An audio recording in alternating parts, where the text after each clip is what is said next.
Pennsylvania, Denver, Colorado, Memphis, Tennessee, Minneapolis, Minnesota, Indianapolis, Indiana, Jacksonville, Florida, New York, also Hampton, Virginia, and Kansas City, Missouri, home of the 2026 FIDA World Cup soccer matches this summer in Kansas City, Missouri.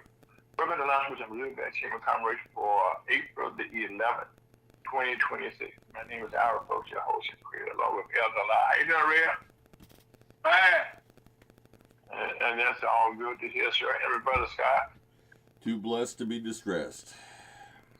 Well, Scott, with this weather we've been having out here, it's kind of hard to be stressed. It's sinus time of the year, for lack of a better description.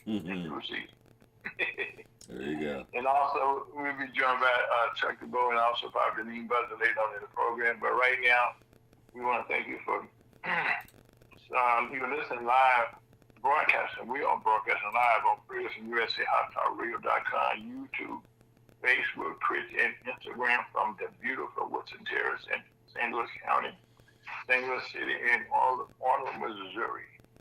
And first of all, we want to say thank you so much for making launching the Missouri Chamber of Commerce a part of your life, part of your weekends since 2015. Every Saturday between 1 and 3 p.m. at Central Standard Time. And also we are rebroadcast Sundays and Wednesdays also at 1:30 p.m. Central Standard Time. Without further ado, we will have prayer with Elder Allen Lyles, who's the pastor of the Waldorf Bible Church, located at 5547 Linden Avenue, St. Louis, Missouri, 63120. And we have a very special message today from Pastor Allen Lyles, who's the pastor of the Waldorf Bible Church, located at 5547 Linden Avenue, St. Louis, Missouri, 63120. So this week, you do a prayer with Elder Allen Lyles, pastor of the Waldorf Bible Church, located at 5547 Linden Avenue, North St. Louis, and Waldorf. So, Rev, what do you have for us today, sir?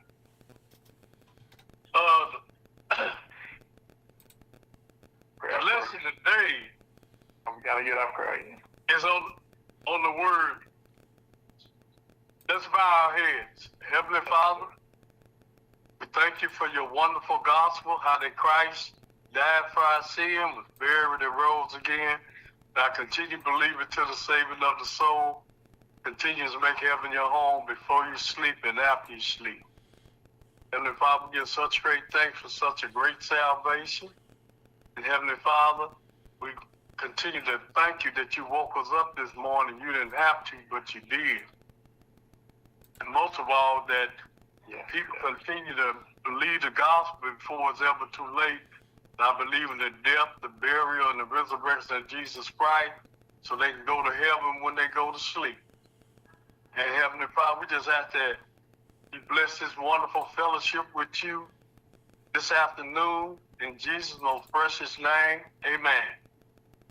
Thank you. That was a very needed prayer. Thank you very much, Elder Lyles. Thank you, sir. My topic it's a simple topic. It said how, H-O-W. Okay. Yeah, that's a good thing to say now, Real. Great. Now, let's go to Amos. Okay. The 3rd chapter and verse 3. Amos 3.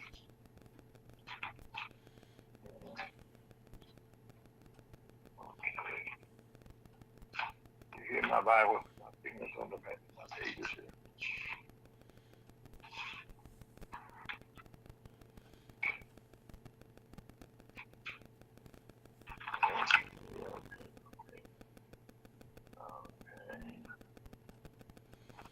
Okay, I got it, Amos. You got it? Yes, sir. In the title on this 3rd chapter, it said the relation of Israel to God. And then verse 3 says, can two walk together except they be agreed? And that's kind of hard to. No, that's a good one there, Red. Rebecca read it. See, people don't know that in order for something to work out, people have to be in agreement. They're not in agreement. What chapter is that now? 3rd chapter of Amos, Okay. and verse 3.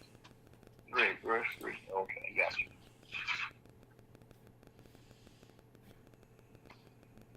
See, if you're not in agreement, it's not gonna work.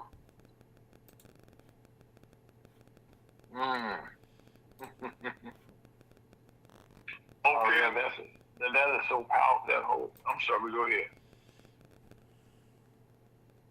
The next one is Proverbs. Okay. The 18th chapter of Proverbs and verse 24. Okay, so again, Proverbs what now? Verse 24. So what chapter? 18. Okay. Verse 24. As someone who is always Here goes that. And 1824 says this: a man that has friends must show himself friendly. And there is a friend that's sticking closer than a brother. Amen. Same chapter proverb, but verse 22. Okay.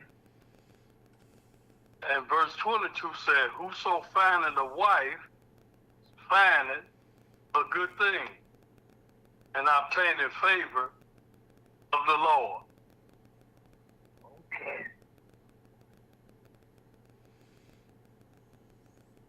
Okay, now we're going to go to 1 Corinthians, the 7th chapter. First Corinthians 7. Yeah, the 7th chapter of 1 Corinthians.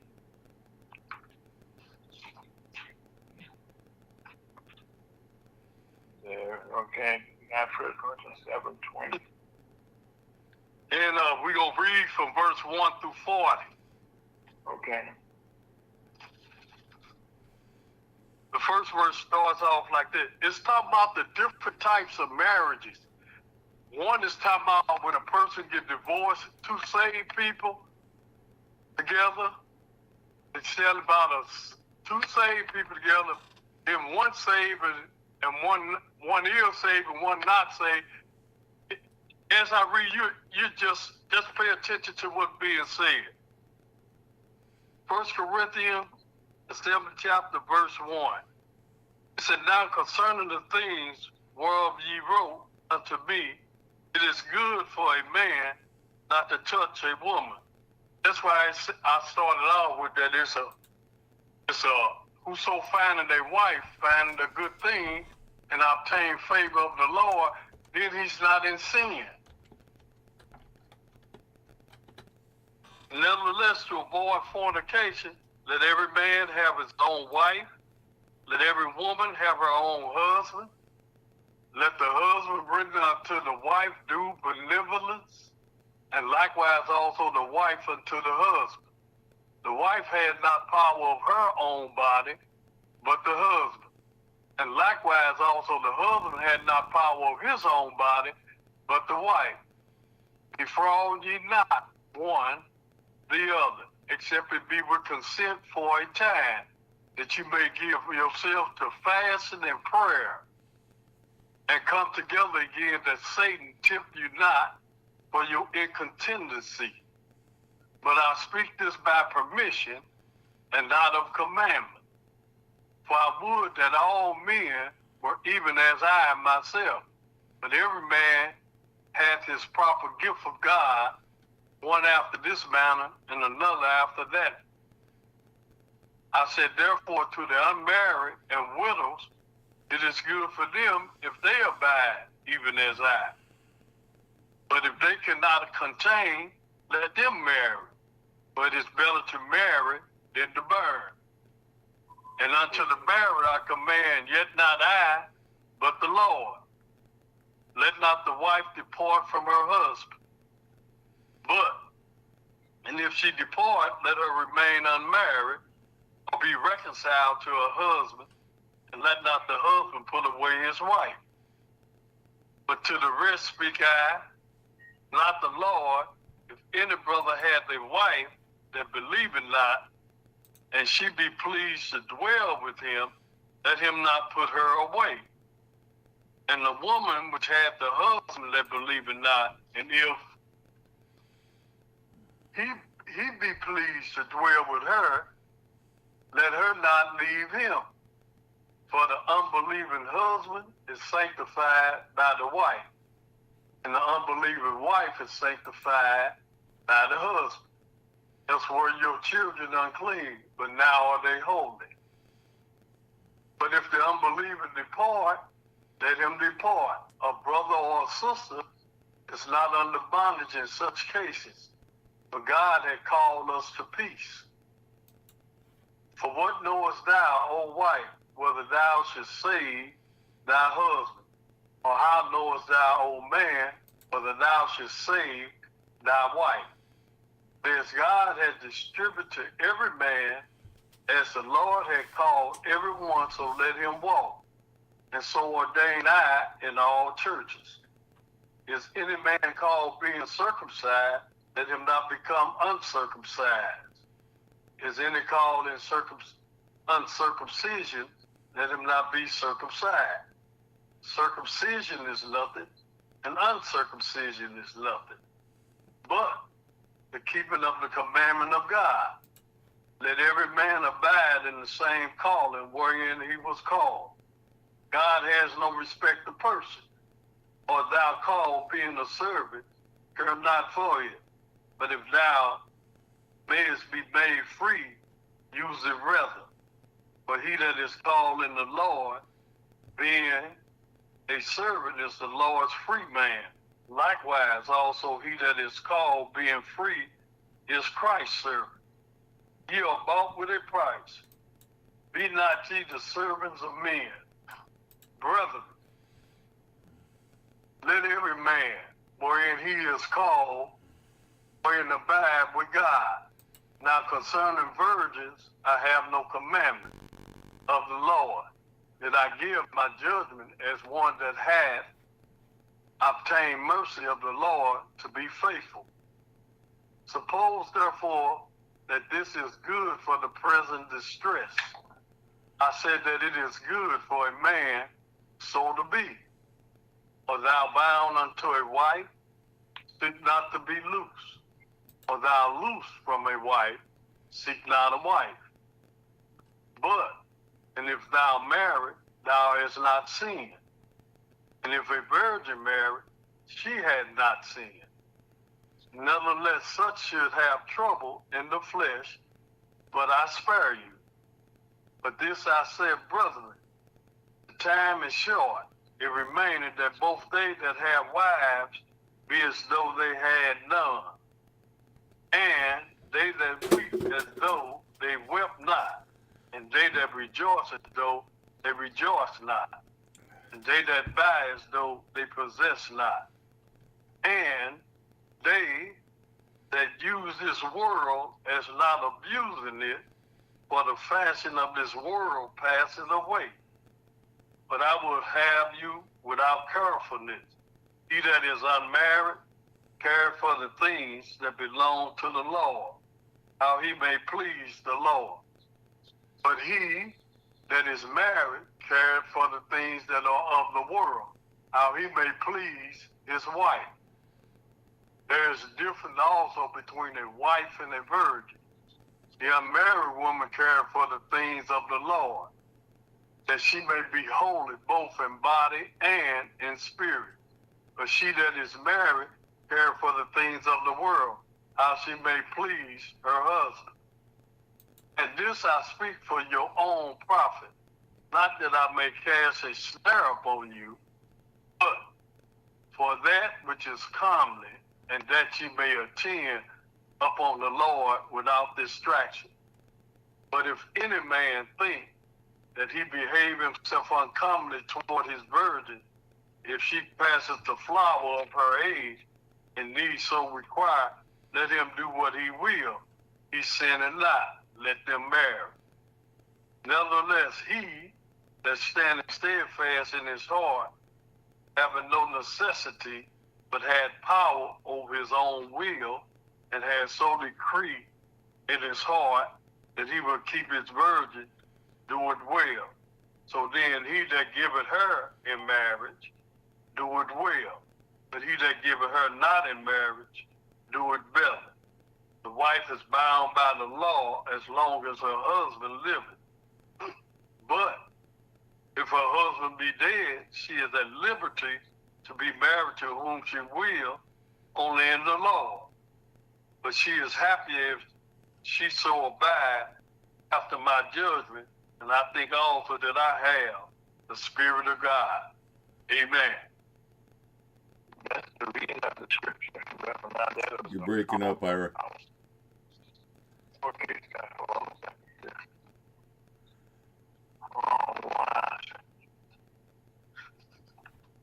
I was saying the powerful message that just brought forth there.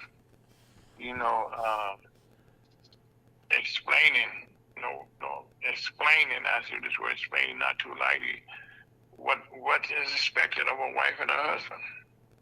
Amen. And there's one more hour that I got to read. Go right ahead.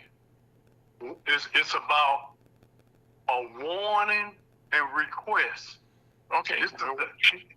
The warning and request is in the 13th chapter of Hebrews 25. I will complete this lesson. 13th chapter of Hebrew. Hold on 1 second. Let me get there.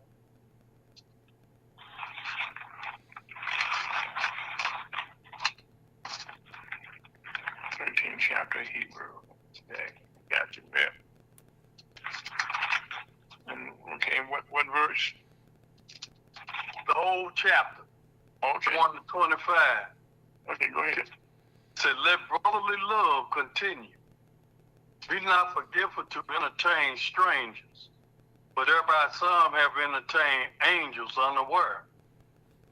Remember them that are in bonds, which suffer adversity, themselves also in the body. Marriage is honorable in all, undefiled. But whoremongers and adulterers, God will judge. Let your conversation be without covetousness, and be content with such thing as ye have. For he has said, I will never leave thee, nor forsake thee. So that we may boldly say, the Lord is my helper, and I will not fear what man should do unto me. Remember them, the rule over you, who have spoken unto you the word of God, whose faith followed, considering the end of their conversation. Jesus Christ the same yesterday and today and forever. Carried about with divers and strange doctrines. A good thing that the heart be established with grace, which have not profit them that have been occupied therein. We have an altar. We have no right to eat for the bodies of those beasts into the sanctuary by the high priest for sin without the camp. Jesus also, he might sanctify the people with his own blood, suffer. Let us go forth therefore unto him without the camp.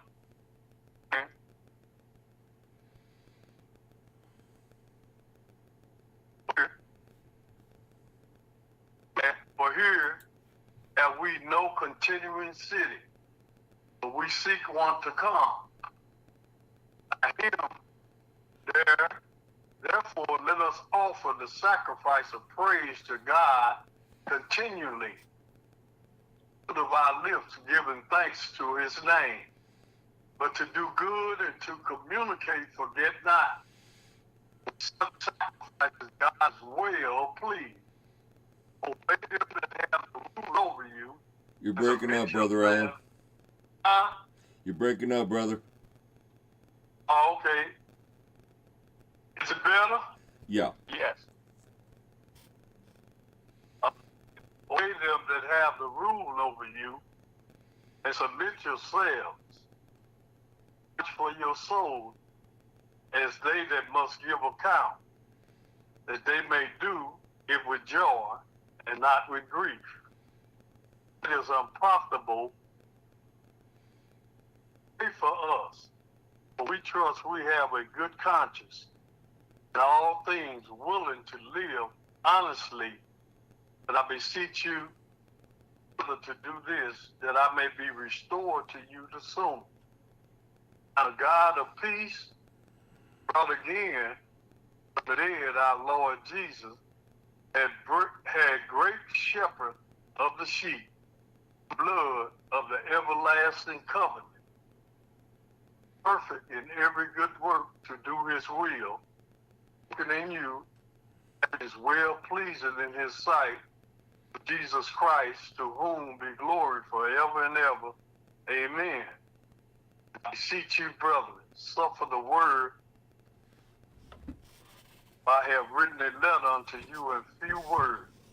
Know ye that our brother Timothy is set at liberty, with whom, if he comes shortly, I see you, that have the rule over you, and all the saints. They'll instantly salute you. Grace be with you all. Amen. May Lord have blessing to the reader and hearer of his word. Yes, sir. I think, Elder Niles, that was a beautiful lesson.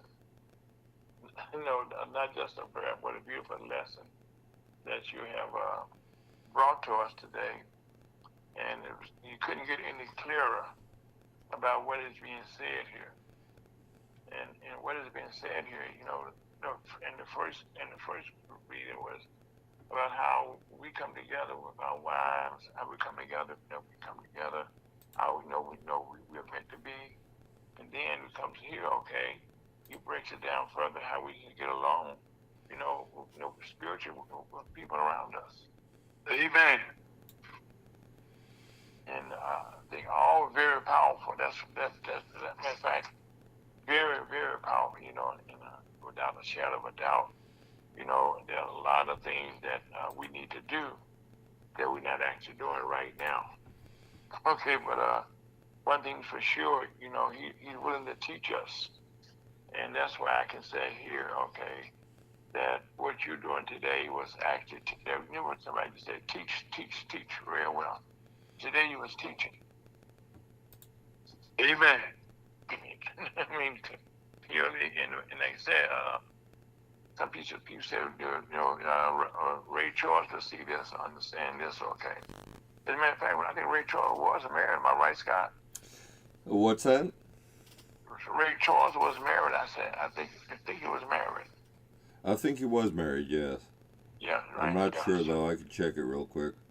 Yeah, okay, yeah, I think he was, I mean, so being a blind man, he understood the importance, okay, of having a mate in his life, a wife in his life, not just a mate, but a wife in his life. I mean, that's one thing that,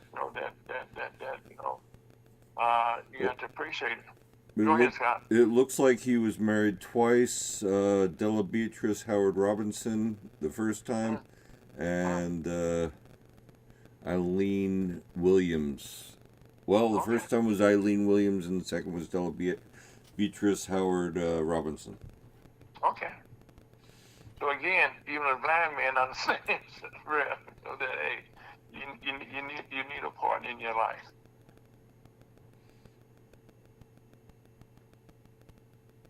You still there, Real? Huh? You still there?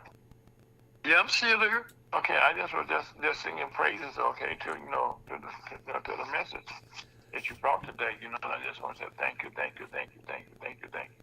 Amen. Reverend Lyles always brings it. Yes, and that he brought it today. Thank you, Elder Lyles, for that excellent message, okay, that we received today. How we go about getting along with people, coexisting, for lack of a better description. I think the way we probably could describe that. But anyway, you listen to Ferguson USA, HotTalkRadio.com, launched with Timothy by Chamber of Commerce. My name is Aaron, folks. That's Elder Lyles with bibliologist. Yeah, I get it right, real. And Amen. Also, Scott Owens, we'll be right back.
Good afternoon, St. Louis, Missouri, again, and also around the world. And we thank Elder Lyles for that beautiful message. Now, remember this time that I'm giving you. This is 7 o'clock, 07:27.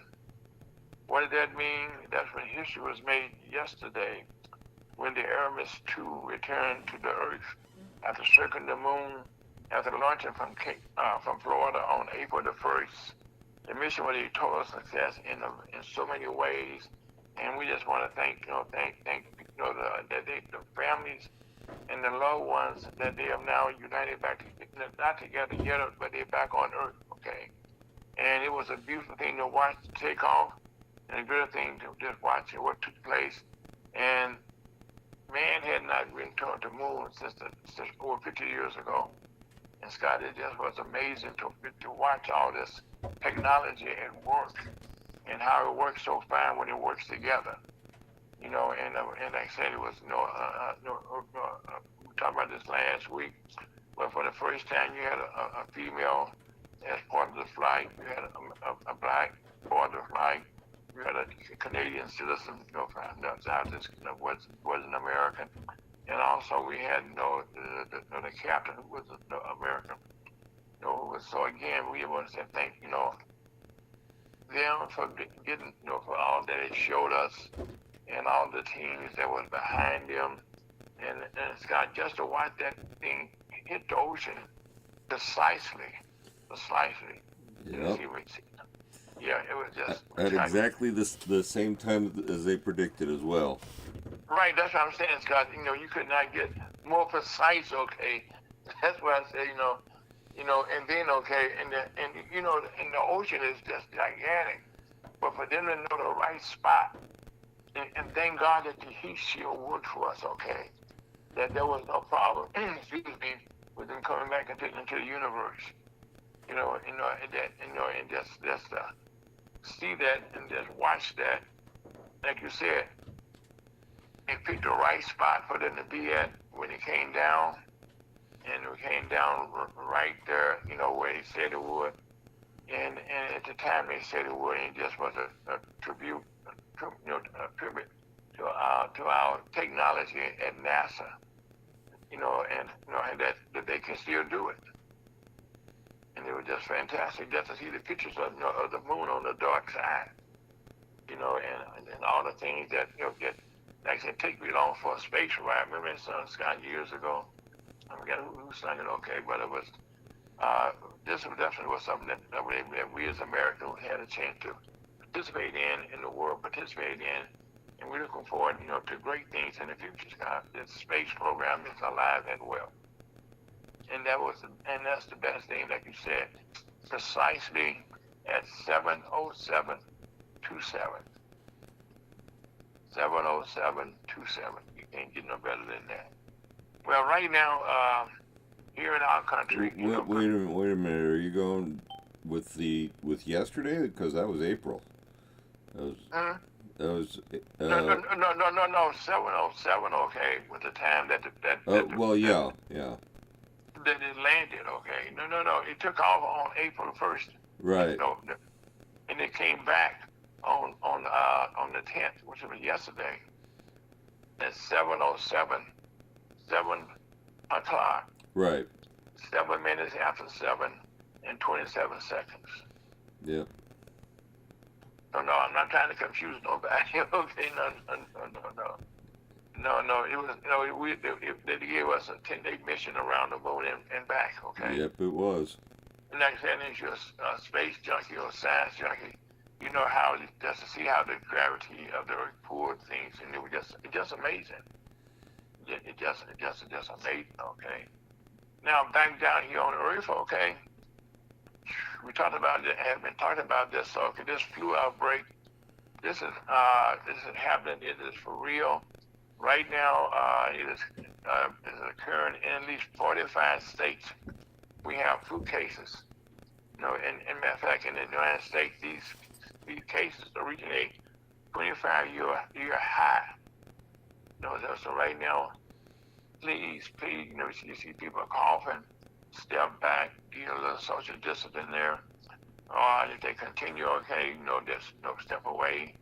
But what we need to do is you got a face mask. I carry a face mask in my pocket all the time, but you never know when somebody's gonna have a coughing or a cough drop to give out to people.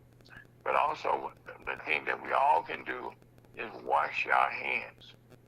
And those are things we can teach our children, okay? Do these small things. When kids come home from school, they bring a lot of germs. So the first thing they should do when they get in the house, okay, they should be able to wash those hands, and clean up before they start bringing some diseases into their house. So that's a good thing to have to me when they get home. Wash your hands. We need to add that to our message also, Scott. Mm-hmm. Wash your hands when the kids get in or when you get in. Because you touch so many things, you never know who touched it before you. Well, right now, I'm not saying where Scott and I talked about the semantics, okay? But right now there's a ceasefire in effect, that took effect, with Iran, and this after President Trump agreed not to bomb and agreed to open up, and after there was agreement to open up the straits, so ships could pass through, and also this was kind of tricky here, the way things went. Now, Iran and the United States did what they're supposed to have done, but Israel wanted to continue to bomb Lebanon, and this is something that, that now who knows on his own thing here, but I haven't said that. That has been agreed now that everyone is standing down, and plus, somebody got to tell Israel about this, but he said, no, but guess what? There's somewhat peace now. As this peace is holding, right, Scott? It seems to be. Right, which is a good thing, okay? Because right now there's negotiations going on. In fact, first of all, there are ships going through the straits now, and in some cases, the person is thinking Iran came out better than people thought they would now, because now they can charge people $2 million or whatever. I'm not sure the figure will be honest, okay? But you have to pay now to go through the straits. Now there's a caveat to this now. Normally you would have paid in American money, but now they're not paying with American currency. Now this will have a long-term effect. Because President right now, you got over 800 some ships that's in the backlog waiting to go through there. And so I think 2 or 3 are going through, which, okay, is something that we are proud to have done. And that's it right now. J.B. Vance, our Vice President, is headed to Pakistan. He's already in Pakistan, I should say. work on a 10-piece, 10-point a plan for ending the war with Iran. And so they're all in negotiations, and right now we're just praying that things continue to go in a positive way, and that things, that we can not lose no more lives, and that no more people, destroying, no people's, lives, people, property being damaged, people being in the hospital. So we just pray for peace. We always say, well, here, prayers up, blessings down. Now also, we always like to say, politics is all local. We're here in the St. Louis area, like around the country, we got a lot of, I call them data wars, where people want to put in data centers, and people saying, no, I don't want them. Okay, well, in Festus, Missouri, which is right outside of St. Louis, that's a part that the Missouri Chamber of Commerce is part of the Festus family down there. Well, the Festus Council decided against the wishes. They had some massive turnouts in here they were having down in Festus. Well, on Tuesday, election time came around, and guess what? People voted out 4 of the council members who were in favor of the data centers. So their votes do count. And also, during that same time now, there's a petition drive now to recall the mayor. And, and also there's a lawsuit underway to block the document that was signed that the mayor said that it couldn't be stopped. Well, right now, the city of Festus, the group that was opposed to the data center, saying they have had alleged to have held illegal meetings had taken place,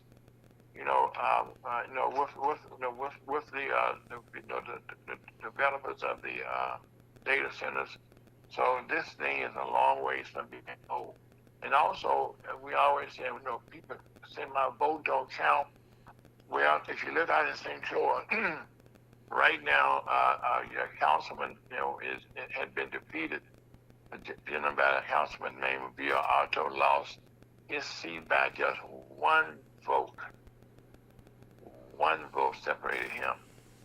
Naturally, he's going to request a recount, but this just goes to show you how important one vote can be.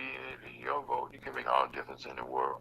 And also, speaking of votes, this is something that I didn't understand at first when he said that Vice President Vance was going to Hungary to meet with Victor Audubon. Well, he was over there campaigning for his re-election because on Sunday, which is tomorrow, they're going to have a vote.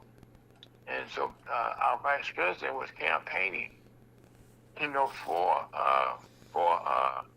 Audubon, to be re-elected. And also, not only did the United States, I said President Trump endorsed him for re-election, also Vladimir Putin.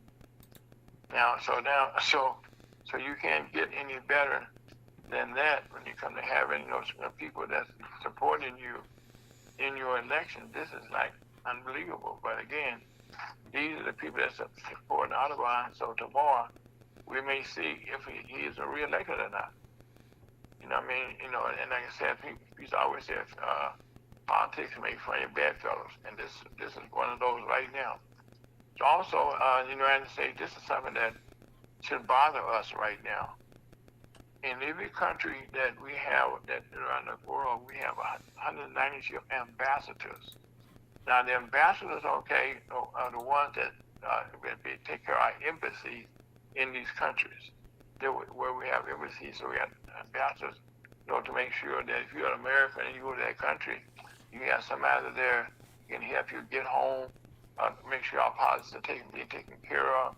So ambassadorships are very important. But right now, there's 195 ambassador positions, that need to be that need to be filled. When I said that's how many there are. But right now, 110 are vacant. Now that's not good, especially as the United States is going to do some different changes here. need to have somebody in that country, okay, that can talk to the leaders of that country on the United States' behalf. And so this is not a good thing here, but it's a fact of life.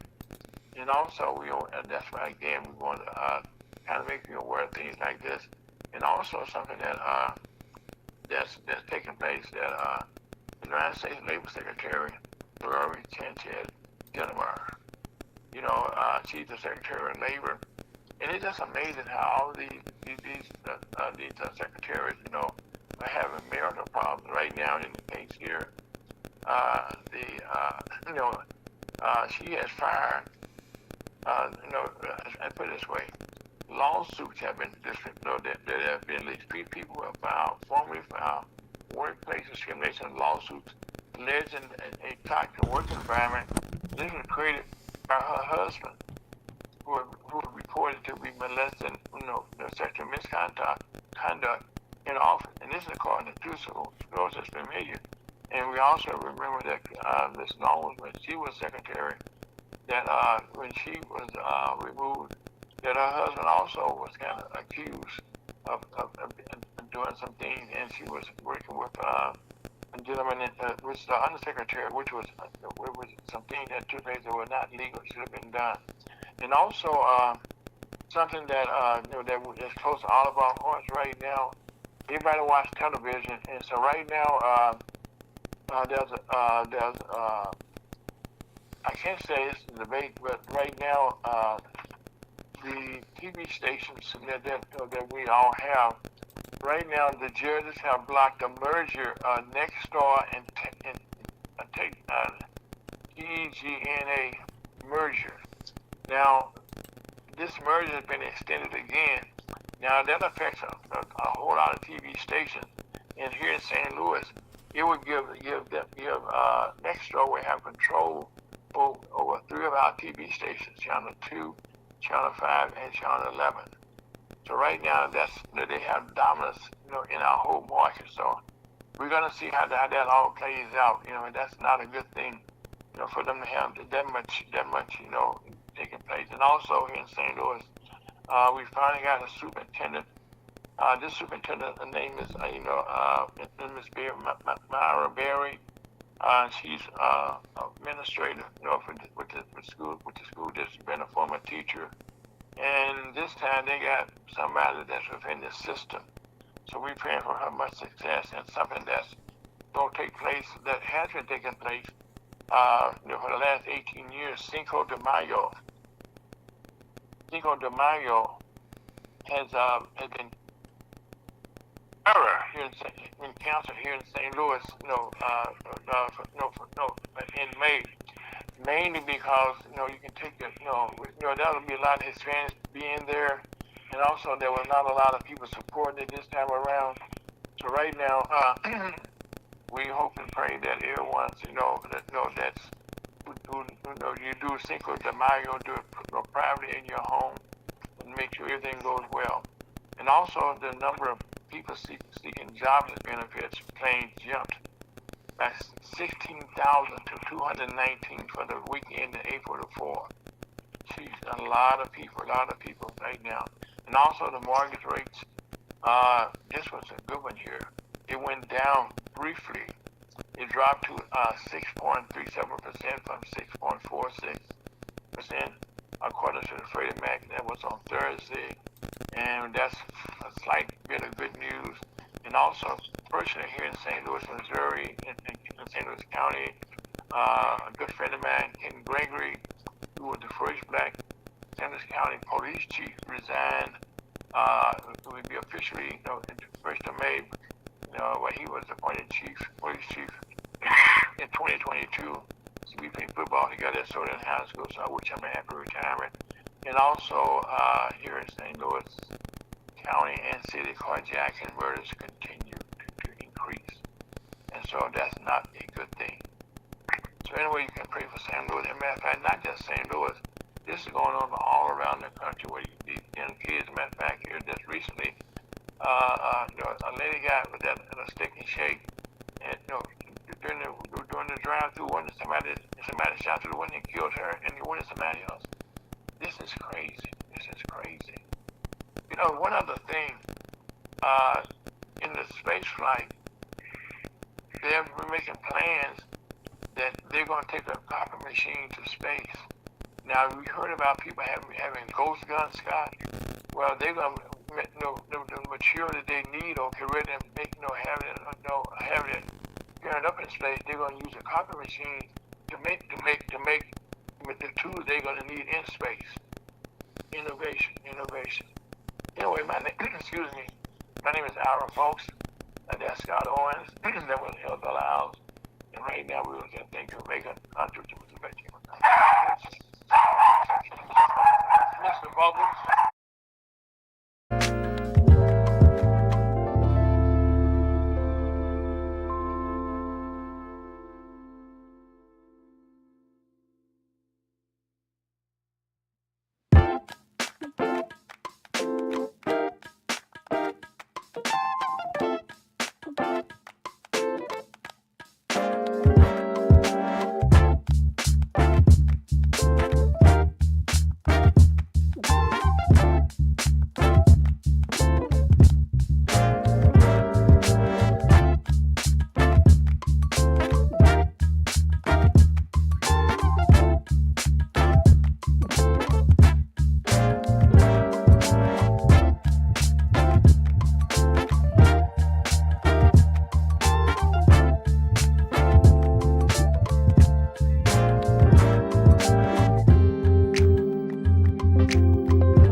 Lunch with the Missouri Chamber of Commerce on a beautiful Saturday afternoon. Matter of fact, in St. Louis, it is a beautiful day.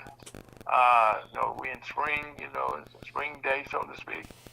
But today, we got a matter of fact, I can say one of the main shows I'm standing on that has been a part of St. Louis in so many ways, Dr. John Wright. Dr. Wright, how you doing, sir? I cannot complain, my brother. Life's been good. Yeah, these sound like life is good, sir. Matter of fact, first of all, tell the listeners, how old are you, sir? 86. 86. Oh, I can go through so many ways behind them.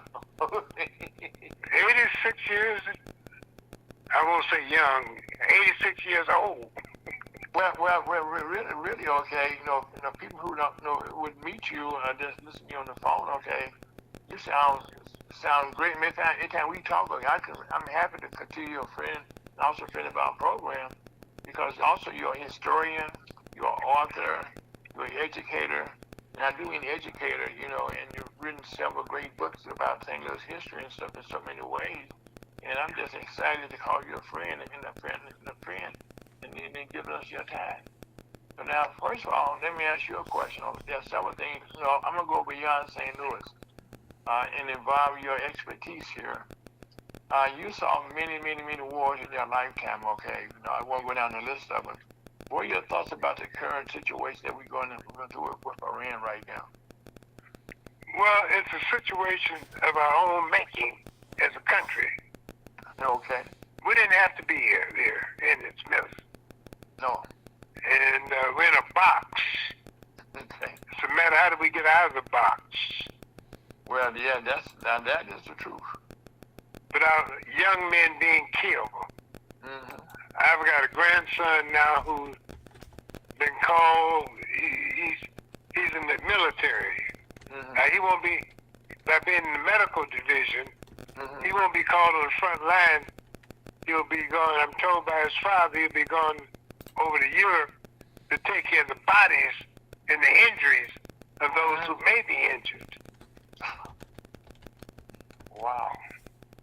But it's still, we didn't have to be here. No. Matter of fact, I'm still scratching my head, okay? Because in my personal opinion, I didn't see Iran ready to attack this country under no circumstance. No, everybody says that. except Trump. He thought he could run in there and run out. I call him the chicken hawk.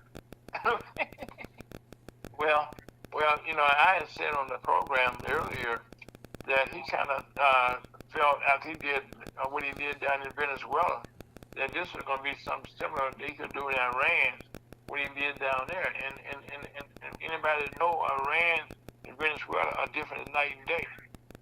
Yeah, he thought he'd run in, run out, stomp his feet, and everybody's going to run. But that doesn't work that way. It doesn't work that way. I mean, it's sad, but he's a sick man. I have to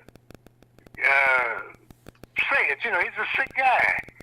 Well, now a man at 86 years old. Okay, you know that you passed 79 years old, so you've been there before. Well, you know, it's what he said about soldiers. What do they want to do that for? You. And again, he said, "Well, he's crazy." He said he talked about soldiers. What's in it for them? Right. You know, he talked about soldiers and why they want to die. He got deferment because of foot problems or something, you know? And guess what? He can't remember, he can't remember what foot it was on. He got deferred for. You know, and it's ironic, Dr. Wright, that now he's having feet problems. He's got big problems. And I'm saying he's having a problem with his feet now. He has to swell in his ankles. Oh, well, maybe it's chicken coming home to roost. In so many ways. In so many ways, but anyway, that was something that, and also I'm coming down the ladder here, okay? Here in Missouri, I was always say on our program that all politics is local. And right now, our legislator, the governor put some money in the budget for higher education, for education of our students and stuff like this. And the legislators, who are all Republicans, by the way, we control our budget here in Missouri. We have House and Senate control as well as the governor. And so they were trying to take out about $50,000, half the budget. They were trying to cut it. And right now, I think our young kids, with AI and all the technology that's coming down the tube, they can get all the education they can get. Well, when you don't educate your children, you're killing your future. Yes. It's an investment for the future, and so we have to do that. And the hustlers, they got theirs, now they say, you got to get yours. But we got to realize it's just not that simple. No, it's not. And we force people in the education, then we force them no place to live. We aren't building houses. No. We're not building homes, and so as a result of that, we're putting apartment buildings up. Oh, yeah. Dr. Scott, I remember, Dr. Wright, I remember when I had built my homes up on Delmore. One night I was going to a meeting, and I was looking over, to the south, from, going toward Lindell there. And it just hit me that all these apartment buildings, all down Lindell, where they have multiple, families in that. And so now, and in the back of me, we built a single family home. We should have been building an apartment building. Yeah. Because when you pay $1,400 a month for rent, jeez. You don't have enough money to save to buy a home. No. Go out in North County, and you have these 4 and 5 room houses, small. Yes. But they were affordable homes. After the war, we made sure people could buy a home. Now, we aren't building those type of homes anymore. No. And so as a result of that, many of our kids are left out. They're going to be worse off than some of us were when they get grown. I mean, every generation wants the next generation to do better than they did. And And so we're making sure they can't go to school, we can't buy a home. It's rough. Right, and one thing I didn't mention, okay, and I was doing open the program is inflation continues to go up. You know what I'm saying? And like I said, and with this war, that and I'm sorry, with this ex-war, and that we went through, gas prices have gone up all over the country and around the world. And it's gonna be a while before they come down. Oh yeah. It takes a while for things to get all through the system. Through the system, yes, sir. And some of the plants are destroyed or messed up. Mm-hmm. And so it's going to take a while to be refurbished. So some people say 3 to 4 years. So it's going to be a while before things settle down. Mm-hmm. And just hopefully we don't get into a worse situation that makes it worse for the whole community and the world. And right now, as you just said, last time you talk about 3 or 4 years, look at what happened in the tornadoes we had here last year, last May, and in North St. Louis. We still waiting because the government, which was, I felt my person was unfair, in that FEMA has helped states and cities for years. That's what FEMA was created for. But when it came time for St. Louis, to get help, not just St. Louis, people also in North Carolina, they saying, help your own self. We're not going to help you. That's always the rule until it's on your step, you don't need any help till I need some help. Right. And so what goes around comes around. Yeah. So it's one day, we let things go until it impacts us. And people got to realize it's hatred. It's the Jews now, it's the blacks, it's the Asians. It all depends on who's going to be in the door. Soon as one get out, we got to pick on somebody. I heard on the radio once, a guy said, a white guy, if I'm not better than a nigga, who am I better than? But he got to hate somebody. Yeah. Well, right now, the Hispanics are, in the crosshairs right now. Dr. Wright.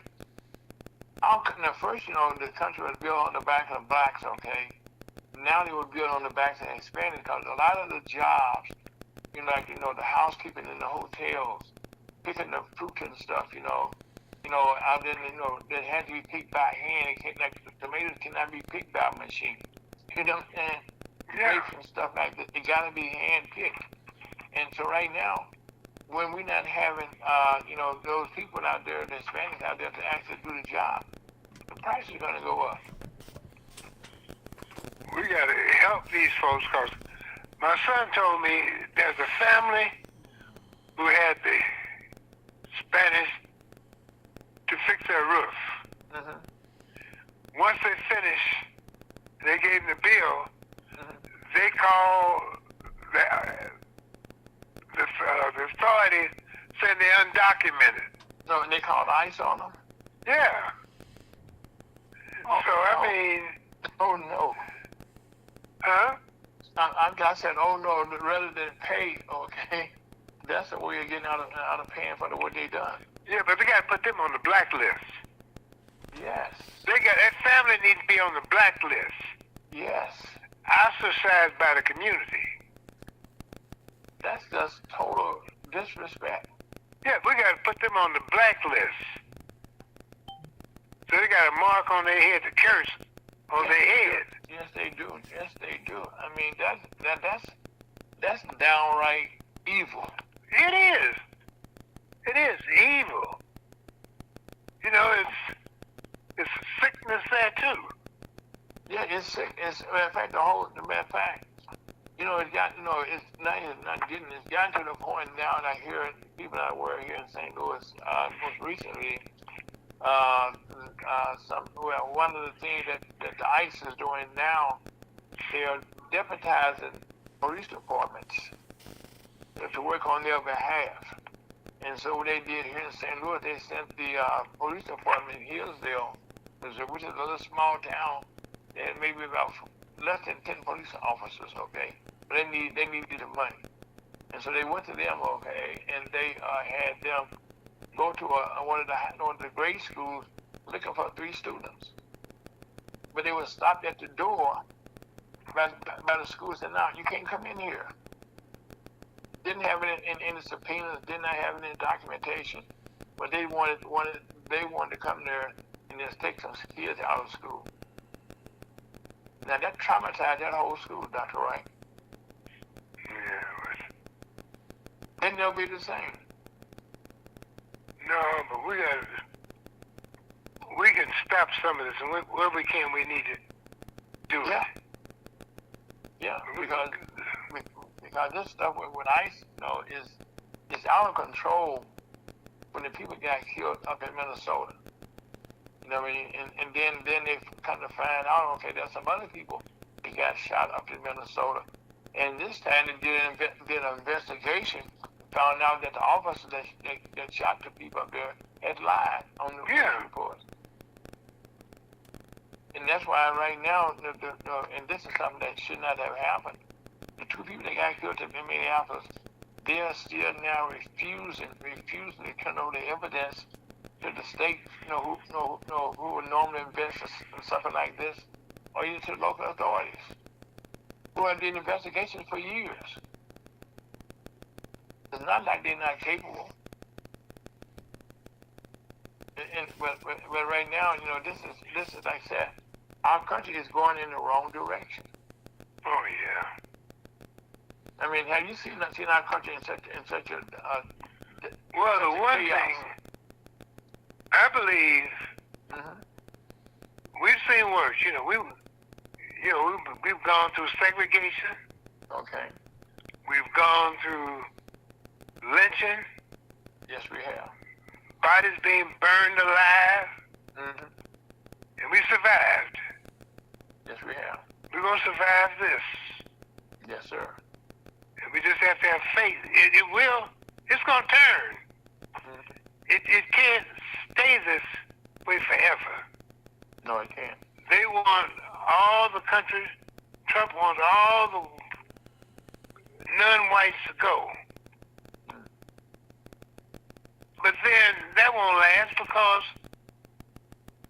there's too much work to be. There's not enough white folks to do everything. Well, they need help. Well, I just reported, okay, that the jobless claims, okay, jumped by 16,000 because there's work to be done, but there's nobody to do the work like you just said. And right now there's about almost 220,000 people, jobless claims, and they don't want to do the work, okay, that they don't want to go and clean the hotels. They don't want to clean the bathrooms. They don't want to work in the fields. Those are the jobs that's available now. And if also, I have to ask you this, AI is something that, and that's why I'm saying we need to have our education. We need to be educated. But AI is something that has changed the whole world, which, and we knew it would, but not as quick as it has. What are your thoughts on that? Oh, AI, it's artificial intelligence. Yes, sir. Well, they say one town is doing it. They elevated the people. They took the jobs. They gave them another job. They preparing them to move up in the system. There's always going to be some jobs that got to retrain people. They can't do all the jobs. Well, also the jobs that like I said, the jobs that people, they're taking chunks out, not 2,000 or 3,000, but sometimes 8 or half your work staff, is being let go. And those families, okay, were making 6 figures in most cases. And you can't go out here now and find too many 6-figure jobs. I've got a grandson. His wife is working for the government. She's out of work. She's got a part-time job now. But it's hard for some of these people to find work. And they take pay cuts. Yeah. And so it's all because of Donald Trump, DT. Yeah, DT has made it impossible for some folks to survive and live, which is regrettable. Yeah, and unfortunately, we don't. I mean, maybe from where I stand, I'm using an analogy. Okay, if we were in New York City, and we were moving to a skyscraper. You were 86 years old, right? Yeah. So you would be on the 86th floor. So I'm on the 77th floor. Scott, how old are you, Scott? I think I turned 64 this year. Okay, 64. So Scott would be on a lower floor. So now, if in New York, okay, Scott and I are being blocked by other buildings, so we can't see as far as you can see, Dr. Wright. So I'm using this analogy, okay, that you can see further than we can now. So what are some of your predictions, okay, as we go forward, some change that need to take place? Well, I think eventually it's going to right itself. Things will right itself. You know, it's just, we got to have faith and look, don't give up. Because we've had worse things have happened in this country. We have worse times. And it's a matter of how long can we endure? That's the question. How long can we endure this insanity?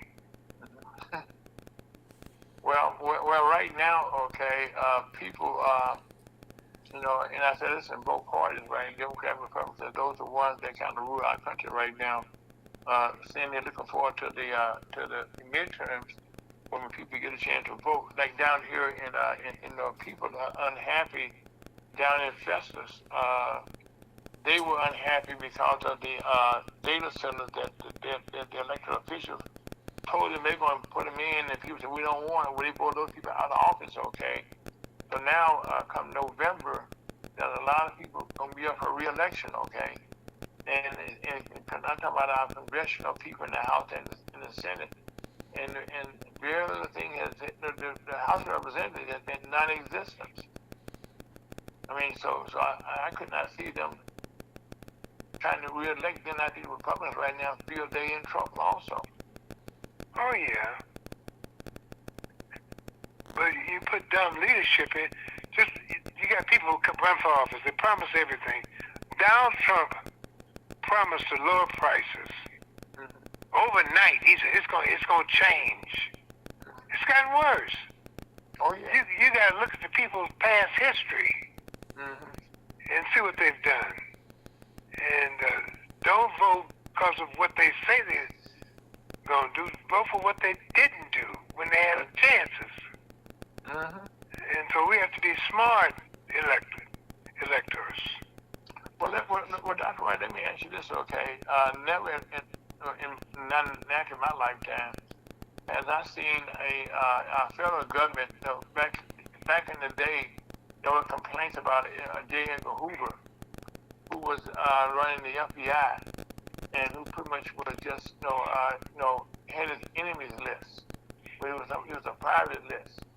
But our president right now has an enemies list that's very public, okay, and he's trying to go after everybody that went against him. And our Justice Department is just in total chaos also. Oh, it's in bad shape, but it too shall right itself. It's going to take time, but it will eventually right itself. Yeah. We can't give up hope. No.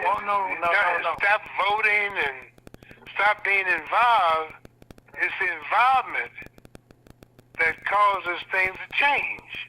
Yes, sir. I tell people that all the time. People say, well, I talked to one of my members the other day. He said, well, I didn't vote. He's out of New City also, and then he said he was complaining. I said, no, I don't want to hear that. That you complain about New City. Well, things have changed when I came back from school now. Well, hell, that's been 30 years ago since he got back from school.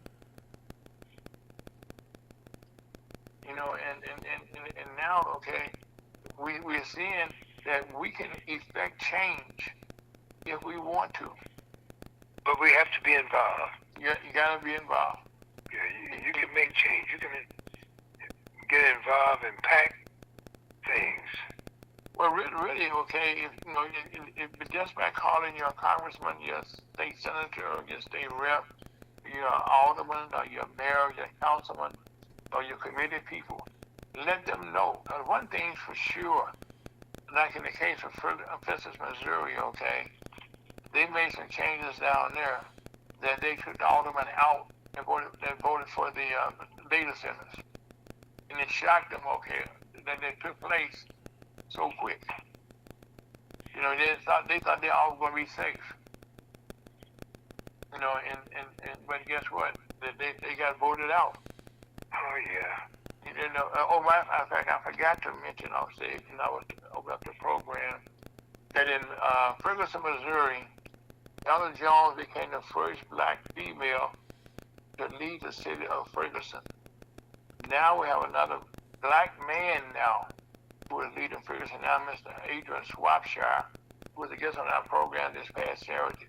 He is now the new elected black mayor of Ferguson, Missouri. So we have had two blacks back to back. Ms. Jones, Mrs. Jones, Madam Mayor Jones, I should say, she didn't run for re-election, okay, because she wants to run for the county council in the first district. So she's gonna move up and try to make some changes there. So again, I want to compliment both of them, okay, for their choices in life. But I think Mr. Swapshire, will be a good choice out there. And around the city and around the county, we had a lot of municipalities that had new mayors. So I congratulate them on taking that chance to make a difference in their community.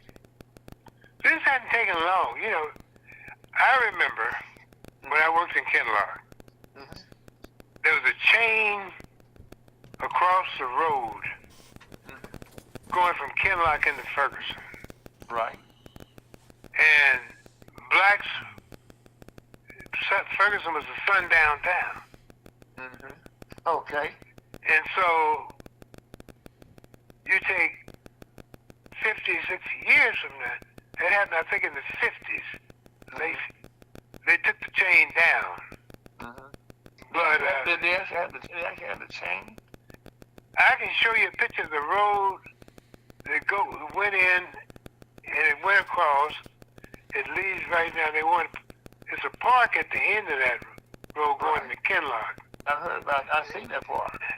Well, that's the chain where barriers across the road. You couldn't. So it was. Going to Kinloch, there's one road in and one road out. You know, you couldn't go in Ferguson. Wow.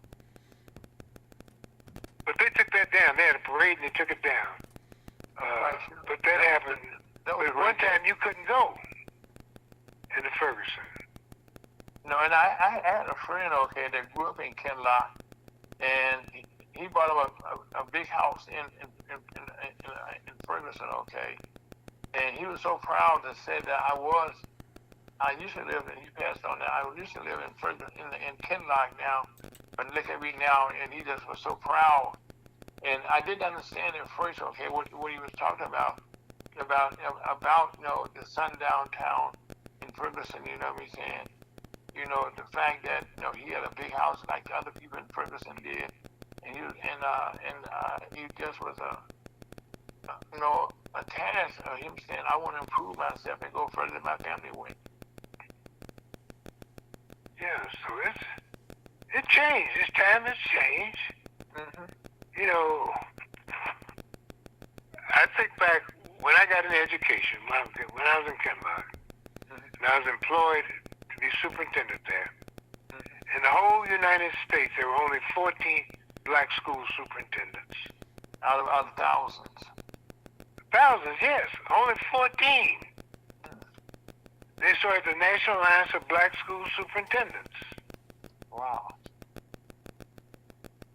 They became National Alliance Black, because it wasn't enough to do anything, became the National Alliance of Black School Administrators. Still wasn't enough, then became the National Alliance of Black School Educators. But times have changed. You look at North County, I was on the church committee to build housing in Blackjack. Mm-hmm. That was in the 70s. Wow. I remember when I gave a press conference in the plane, the helicopter helicopter came in to interview me. Parker Road in Jamestown. The helicopter? Helicopter news people came Oh, from okay. National Press, came in to interview me. Mm-hmm. And so I was on TV, a friend of mine on a cruise said, John, I was on a boat, and you're on TV. On national news. National news about blackjack. And Lawrence K. Roos was our county supervisor, Yes. and he said it was for middle income. This time I'm going to put Pruitt Igoe out there. The lies started spreading. I read about that. About that in the book. Okay, about how they wanted to build a Pruitt Igoe. Yeah, that was a lie. Yeah, We were going to build all brick. It's brick and frame now because the money dried up. It was going to be all brick, middle income with a few subsidized places. And the lie went out, we were building Pruitt Igoe out there, and there got some folks running for office, lying, saying he's going to stop Pruitt Igoe from coming. But the lies catch up. Yeah. We won. We went all the way to the courts. Well, and also, Dr. Wright, in that same area that you probably talked about, where they built those homes that you're speaking of, they had covenants, okay, that they made some covenants, I should say, after they were built. They kind of precluded blacks from living. Right, yeah. But they were ruled unconstitutional. See, I moved on Labadee in 1949. Mm-hmm. What hundred on Labadee? 4700. Okay. That's one block into the exclusion zone. Okay. You weren't supposed to go west of Taylor Avenue. Right. I remember that the house that was sold there, that became Shelley family. The Shelley family, yes, sir. It's a sign still in the yard. Yes, it is. And by the way, that's when the people out of the way we're talking about, there was redlining going on in St. Louis, and they did not want blacks living in a certain area. Right. And what happened, the agent there and the family kept it a secret that the blacks were buying the home. After the home was sold, then it became public that was the case. And then that house became part of a legal lawsuit that defeated redlining in St. Louis. Am I right? Right. They met at the church. Yes. Gilbert Presbyterian Church was the headquarters. Yes. For the Marcus Avenue Improvement Association. Mm-hmm. I got a copy of the map they drew for that area. Wow.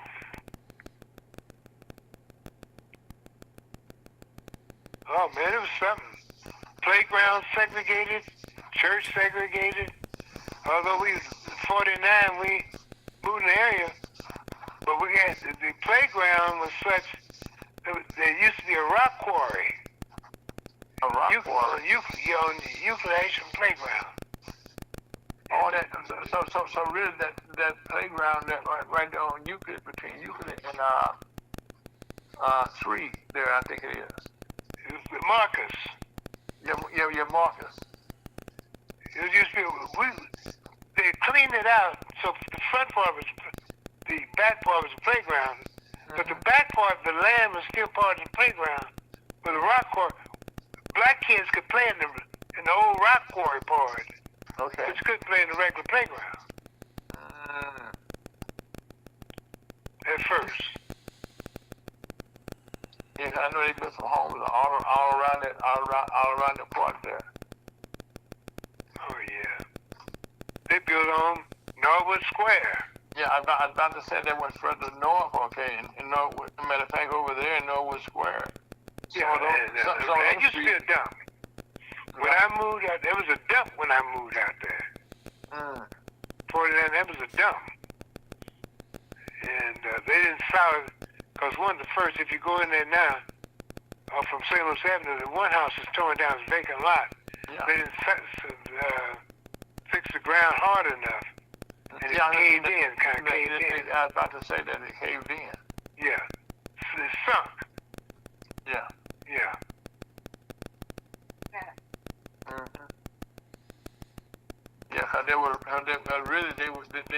well, on that show there, okay, you know, I know a little bit about engineering, and they didn't do a good test, okay, of the ground before they built on it. No, it's some nice homes over there. Oh, very nice. Yeah, Right? yeah. They were state of the art, you know, big. You know, as a matter of fact, over there then, the people who lived around the park, okay, and that going down, what's that? Lexington, I want to say it is. The National Lexington, okay, the people to be there would not even close their windows up. You know, they just were like showcases. So they had people, you know, so proud of their homes over there. That was a nice area. In fact, it's still, now the street I lived on, it's gone to hell. Most of it. That 4700 block. Oh yeah. Labadee. Now, Maffett Place is still nice. Mm-hmm. Northland Place is still nice.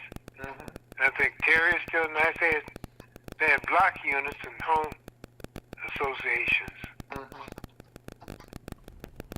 Okay, now, Dr. Wright, okay, let me ask this question, okay. Being an educator, and I just mentioned earlier on, okay, that the state legislator were trying to take away some funds that would have gone to education, but they couldn't get enough votes to get it done.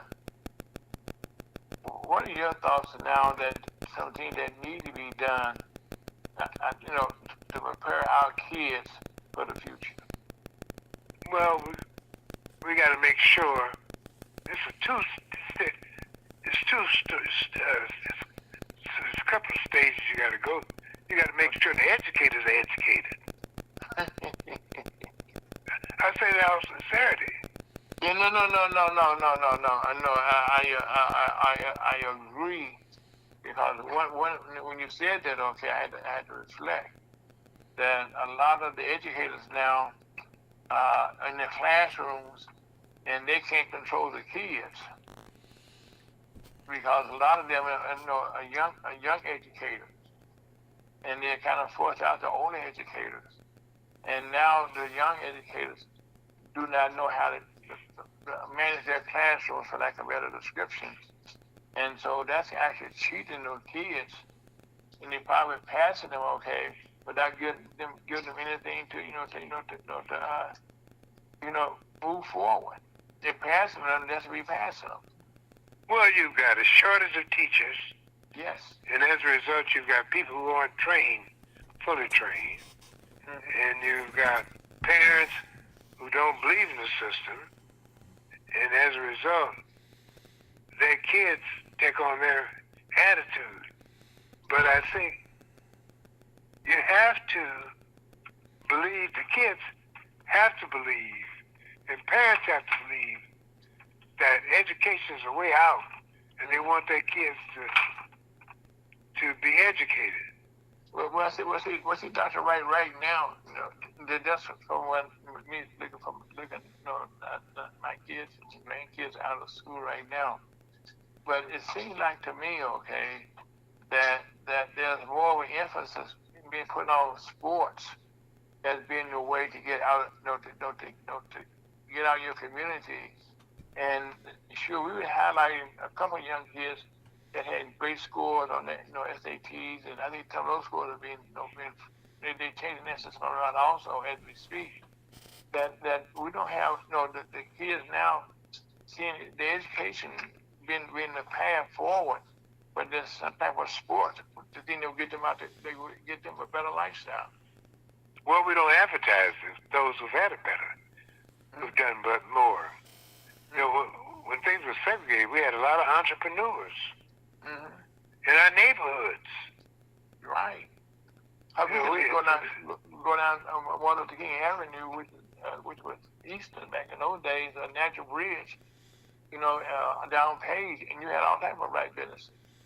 Yeah, people saw a lot of ways that they could, I went to school with the dentist's sons, the doctor's sons, even the coal man, Tumpkin Coal Company. They did funeral home directors. But a lot of people saw opportunity because they went to school with kids. They went to homes with parents that were successful. So we have to believe it, though. I taught special ed when I first got out of school. And the rumor was one special, always special. That's not true. Kids were misdiagnosed. I taught at school when the teacher had the oldest kids in the building. So when the teachers were having problems, a teacher was having problems, you know who kept her room while she went off to learn? My special ed kids. My special ed students.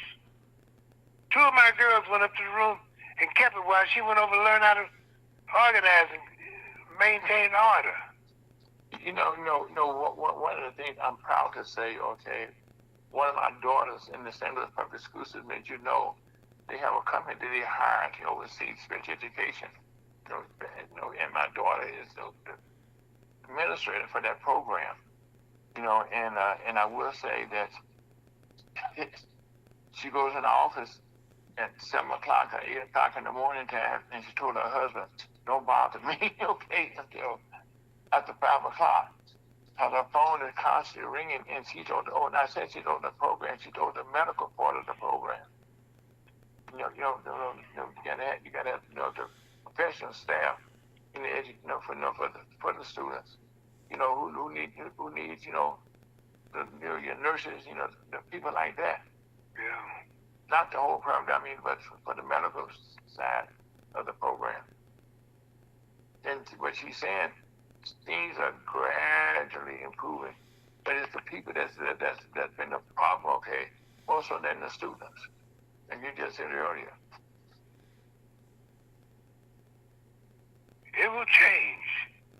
Yeah. I used to think my model, Sam Shepard used to be in the Banneker district. Poor area, but kids achieve. You had a system that believed in kids. Jaime Escalante out west built a school. He was traveling all over the country. He had a belief system. He had kids that refused to give up on him. And there's examples throughout. One of my classmates, his wife had kids she's up in New York. She took her whole class to Europe. Took them to Europe. Wow. Fundraising thing. They believed in them and they believed in her and they achieved. Well, see, that's something you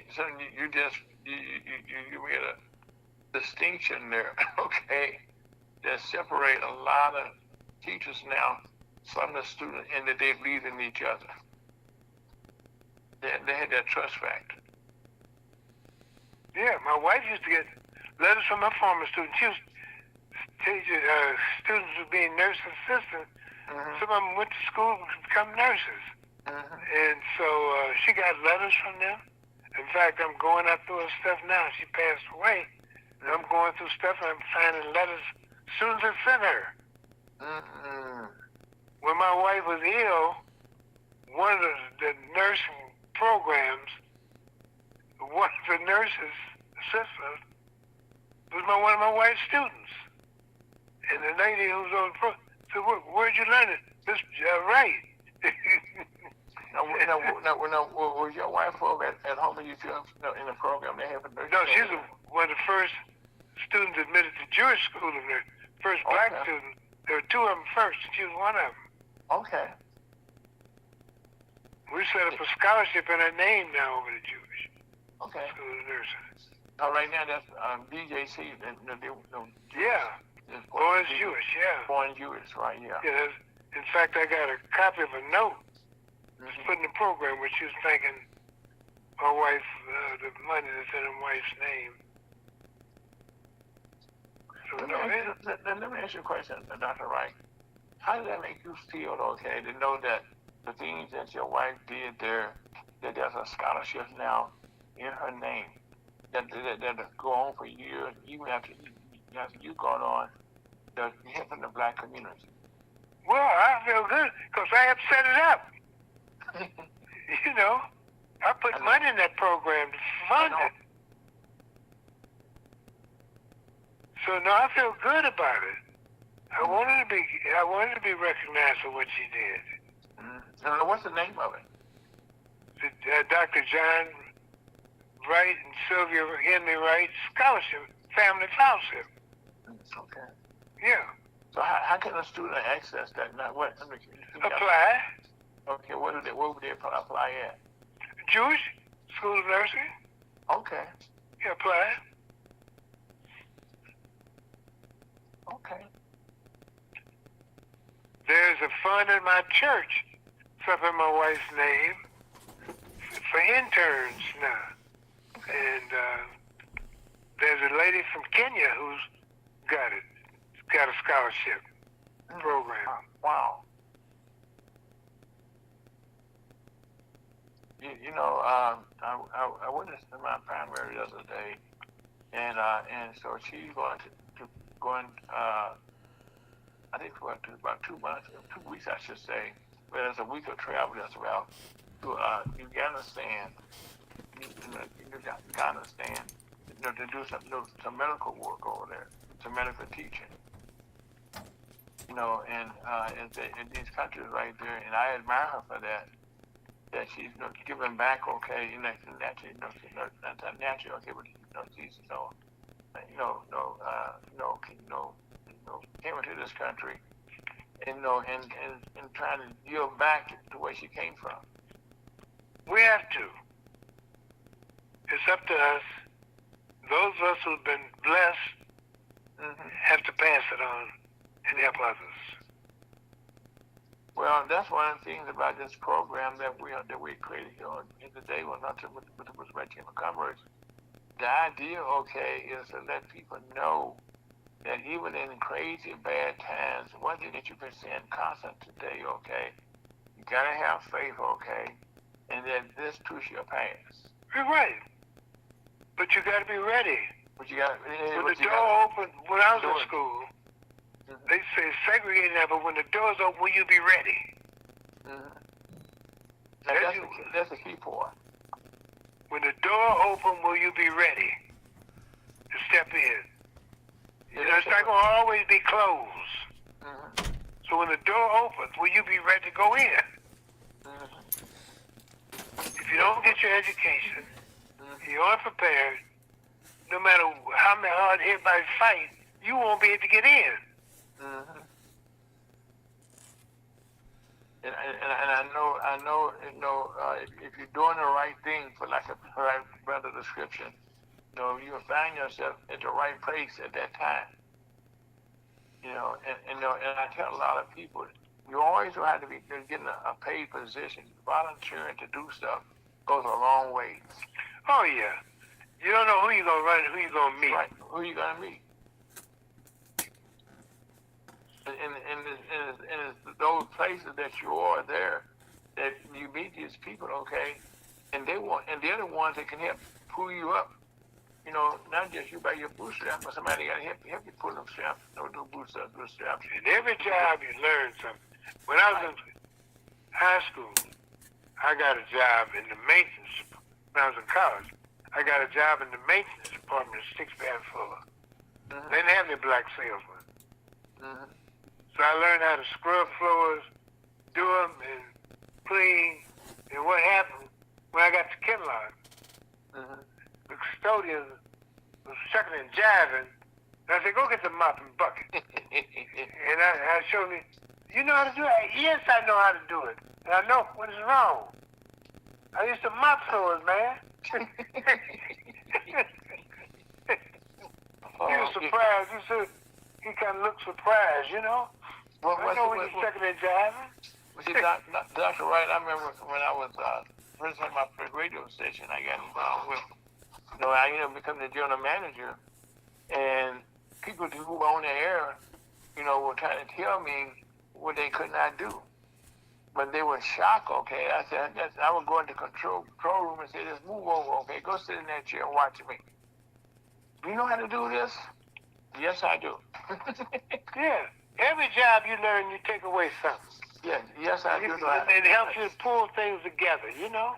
Yes, I do. Yes, I do. So that's every job. You learn something from it. Well, you should. Put it this way. Yeah, you should, yes.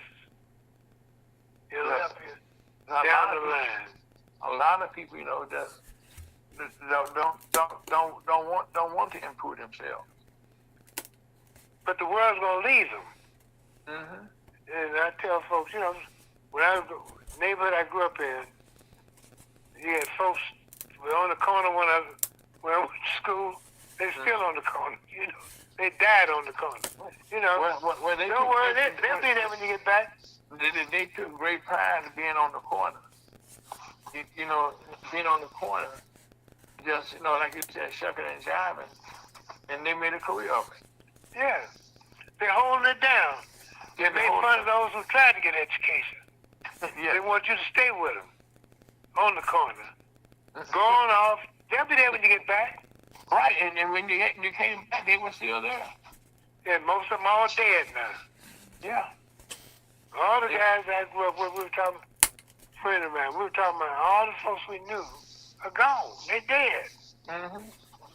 So, I don't have too many friends left, old friends that left, still staying. Some of the women, a few of the women still around, but all the men are gone. They're dead. Well, I know I went to one of the fairs for Christmas a couple of years ago that some of the alumni had, and there were a few men there, a lot of women there. Yeah, a lot of women. Matter of fact, guys gone. In my church, okay, I go to Spirit Church, here in St. Louis, and that's where the pastor is, William. And we have a lot of women there. And, we have quite a few men, okay, and that's where we created a group called the Locker Room. It was there before I got there, okay, but it's where the men themselves get together, once a week on a call at 5 o'clock in the morning, and they also get together, once a month where we fellowship together. And talk amongst men, because you don't have too many programs where men, are trying to sharpen each other, for lack of a better description. Oh, yeah, we're in trouble as a population. We don't take care of ourselves. No. We don't worry about our health. Mm-hmm. And those who do, you live longer. You're right. My father died at 72.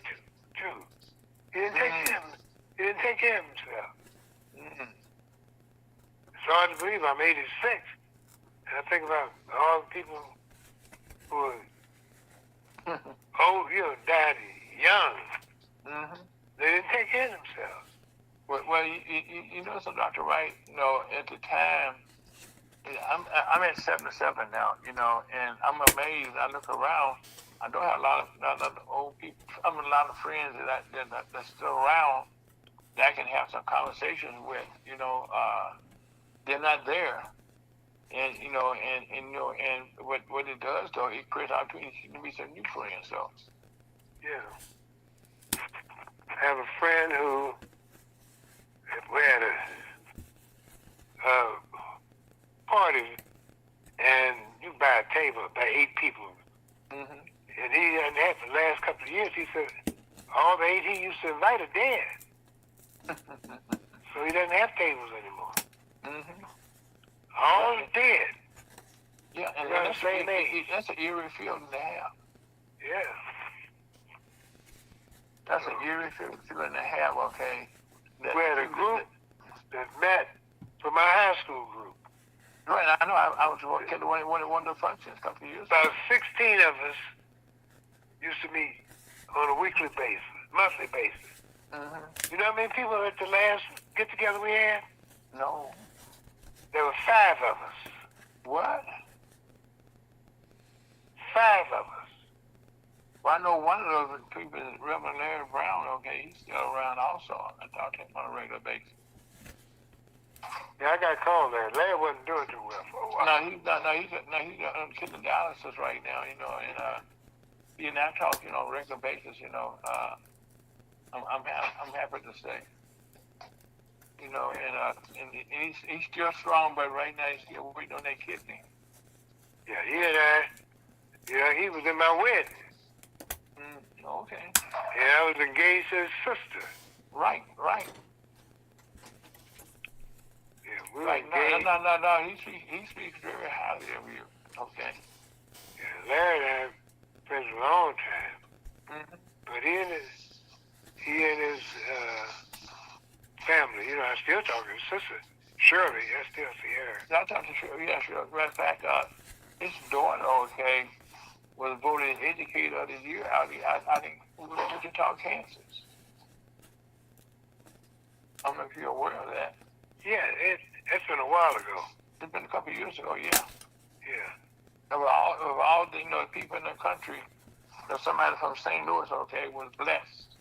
They use that word blessed, okay. You know, of all the educators, superintendents in the country, but again, she had to go to Kansas, okay. As a matter of fact, who would have thought in Kansas, okay, a black woman would get that recognition? Well, you never know. You never know. You never know. Where Larry was always bright and smart. Mm-hmm. He's very bright. Mm-hmm. I gotta call and see how he's doing. I need to call and check on him. Well, yeah. About a month ago, I was on the phone with his sister. Though Larry he was listening in too. Mm-hmm. Surely. Mm-hmm. Yeah. That she works over at the August newspaper, and she does it. You know, some of the music stuff over there. Yeah, her boyfriend was killed by one of my in-laws. Oh, what happened? He shot him. They were arguing over a dance. Coming out of dance. We were years ago. He was married, shouldn't have been arguing. Because Larry came to work, he said, Andrew had shot Fletcher. That was her boyfriend. And Shirley had never been involved with anybody since. Wow, yes, right. She's still, you know, right, single. Yes, she is. Fletcher. With her name, Shirley Brown, I know you have a famous name, you know, but I do know your brother, okay, so I knew you're not that Shirley Brown. And in fact, all that whole family was all a group of entrepreneurs. Brother Jerry was always into something. Yes, he was. Yeah, Jerry was on the shyster side. Well, I was about to say, you know, he had a lot of restaurants. You know, he had a fish market over on Goodfellow. They had squirrels hanging outside and rabbits. But people were buying them though. Oh yeah. No, people couldn't find him no place else but going by his place over there. You know, but he was always, like I said, you know, entrepreneur spirit, you know, and like that whole family was, you know, man. Yeah, I don't know that. Yeah. No, yeah. I remember now. Oh. Yeah. Larry was a good friend. Mm-hmm. Good friend. Oh no, he's a matter of fact, he's been a guest on the program a couple of months ago. You know, and we talked about some of the things that he had done, okay, that I wasn't aware of. You know what I'm saying? But one of the things, you know, he, like I told him, he's the godfather of cable in St. Louis because the friendships he had out in St. Louis. You know, he used to own one of those big houses on Lindell. I know. I remember it very well. Okay, it's the house that Wayman Smith, right? They had there. So I used to go out there and meet with him out there, and right at the cul-de-sac there. And you go into what's that skeeter there? Yes, sir. I do remember that. He had limousine service. Yes, he did. I think we had got in the funeral home business almost. I think. Right, yeah, where Moonrise Hotel is. Mhm. Mhm. Yeah. No. He also work that also and helping get them funded and get them going also. I mean, Larry, just tell some of the things he was doing, okay, for investments and stuff like that. That's why I rely on him a lot, okay, when I need advice on stuff, okay. And I'm happy to say he's a good standing member with the Missouri Chamber of Commerce. That he helped mentor a lot of our members. They need advice on certain things that I can say, hold on a second, and get Mr. Brown on the telephone. The Reverend Brown, I take it back, Reverend Brown. Yeah, I got to call Larry, see how he's doing. Yes, sir. Well, if you don't have the number available, I can send it to you. Well, you don't text, but I know you got. By knowing you, okay, you got the available because you keep meticulous notes that I know already, Dr. Wright. That you know where you put what you put for the time that you need. Am I right, sir? Yes, sir. Yes, sir. That much I do know about you, and I'm just honored, okay, that we met some years ago, okay, and that you've been a blessing to me, okay, in a whole lot of ways. Well, yeah, I try to be an example. Well, you try to live a good life. You have been a good example. Try to live a good life and try to help when I can, and not hustling folks, and try to help when I can. Well, that's one of the things, okay. But you on this program that we have here on Lunch with the Missouri Chamber of Commerce is about sharing your experiences, okay, of all the things that you have done, that people know there's hope that the thing that you have mentioned today, okay, this too shall pass. We're going through worse, as you keep saying. We're gonna make it. We're gonna make it. We're gonna make it. The late Curtis Mayfield, we're gonna make it. Yeah, we're gonna make it. And right now, and I just continue here, it resonated in my mind what you keep saying, and like I said, I look up to you at 86, I'm at 77. That's where I'm trying to get to, where you are. You gonna get there? Oh, I know it. I got faith. You gonna get there? I have no doubt about that. Keep your eye on the prize. You know something, Dr. Wright, that's the thing that people, when they don't have any hope, or they don't have any goals, or things that they want to do in life, things they want to make a difference in, and that's the thing that I'll never forget.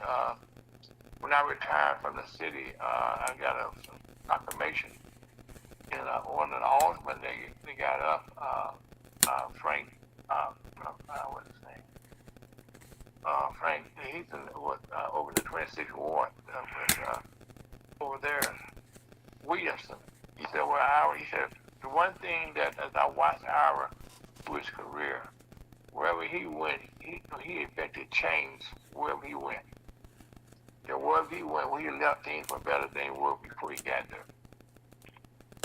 And that was something that I keep in my mind today is proud of, okay, that motivates me now to continue to say that my vision that God's given me, that it will take place. You're going to make it. And we have, like I said, Dr. Wright, we have made it, okay. In fact, right now, what kind of work is your son doing? Well, I have two teaching and one for UPS. Okay. Two of them got their doctorate. Mm-hmm. Yeah. One's teaching got their doctorate. Mm-hmm. One of them's writing a book. He's on his second book now. Okay. And the other one's entrepreneur with some things to help back pain and stuff. Mm-hmm. But see, that's because in your case, they had high expectations, okay, because they want to do better than what you're doing.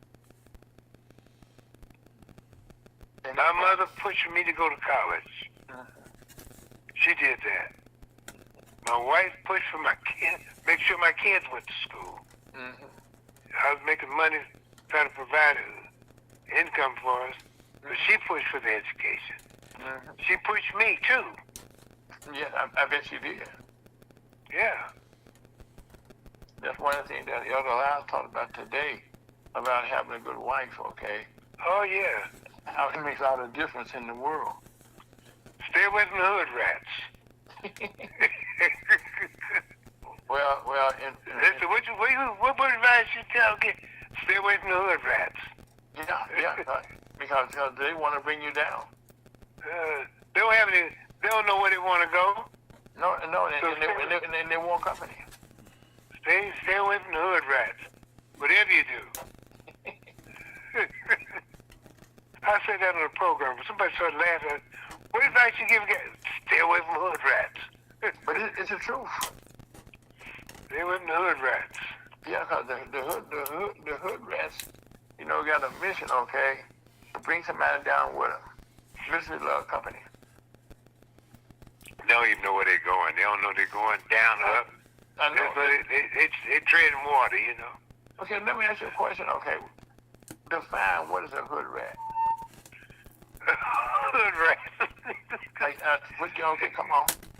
There's someone who really doesn't have any ambition and who living for the moment. It's like the guy, when the guy died, he lost it, he got to heaven, he had his wings and he was messing around in heaven. He was sitting on the curb without any wings. And he smiled on his face. He said, I just said, man, you ought to be miserable with no wings. He said, just smile. But I was a flying son of a bitch when I had him. And that's who the hood rats are. They not going anywhere, but they're happy, They burned out. The only thing they can look back and say, but I had a good time. Yeah, and they had no ambition to go. No, I had a good time. I've seen folks, poets, church mice, but they said I had a good time coming up though. Got that Bible in their hand and. I've heard that, and people look at me and say, you still doing? Yeah, I'm not through yet. No, I'm not through yet. I got things to do. They got that Bible in one hand and smile on their face, sleeping in the basement of their mother's house. Yeah. Not going anywhere. And they're content. Happy, yes. Happy as my stuff. I was happy to sit in the YMCA. I got what's wrong? I got nothing. Nothing got plenty of me. Say it again. Yeah, I got nothing. Nothing got plenty of me. Yeah. See, Dr. Wright, I'm going to use this when I be talking to people. Okay, one thing, I do motivate people. I try to, share things with them. Okay, what I learned from people like yourself, but the hood rats is a good one. Okay, and thing like you said, I ain't got nothing but nothing got plenty of me. That's a good one. That's a good one there. Okay. Happy a lot. Yeah, having a sister in the YMCA. And